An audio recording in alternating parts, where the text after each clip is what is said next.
When Sticky Detroit had opened its first medical marijuana shop in March of 2020, the partner, Chris Jackson, was certain that the timing could not have been worse, thinking that the coronavirus pandemic would surely be a damper on sales in the first months that are crucial to any new business.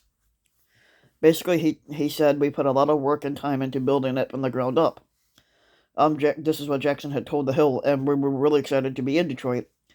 And during the pandemic, however, Michigan deemed marijuana business essential, and people with plenty of time on their hands during the lockdown decided to check out the products that they offered. And what the pandemic did for the industry, and more than anything else, is it allowed new customers to have experiences that they didn't have previously, Jackson said.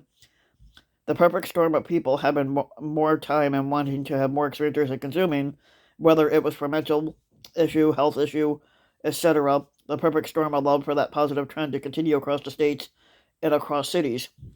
In states where recreational marijuana is legal, sales have boomed during the pandemic while other brick and mortar businesses have suffered. Americans had spent 71% more last year than on marijuana products than they did back in 2019, according to a report that was issued last month by the cannabis information website Leafly. Several states moved to accelerate their entry into the legal marijuana market during the pandemic, and this is what Eric Allstadler, he oversees cannabis and hemp customers at the accounting and consulting firm called Esner Amper. Virginia last month had became the first southern state to approve the the recreational marijuana, and New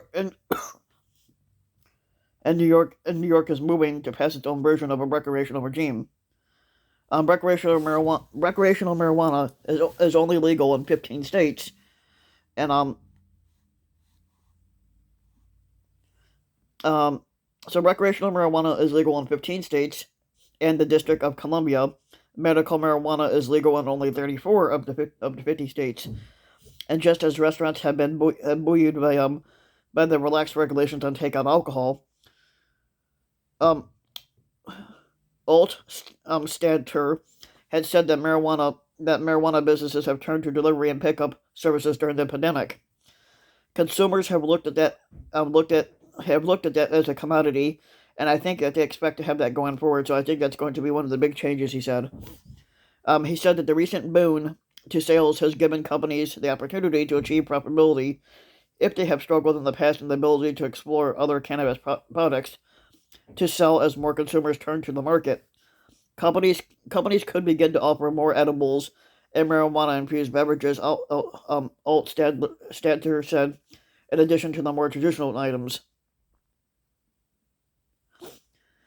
The industry insiders see little evidence that the sales explosion will ebb once the pandemic subsides and more people are vaccinated.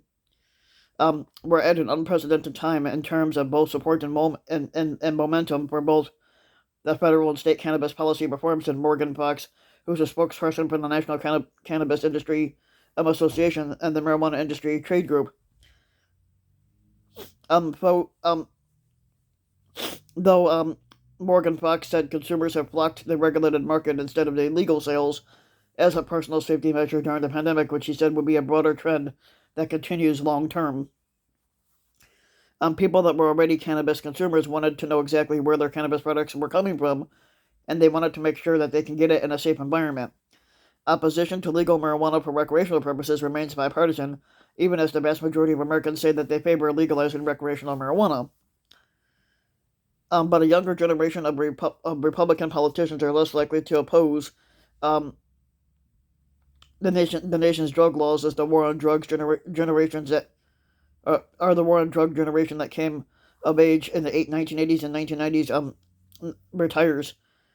Younger Republicans like Representative Matt Gaetz have publicized their support for legalization. Democrats in Congress are now far more likely to support legal marijuana than their predecessors just a decade ago. The development of the industry and increased acceptance of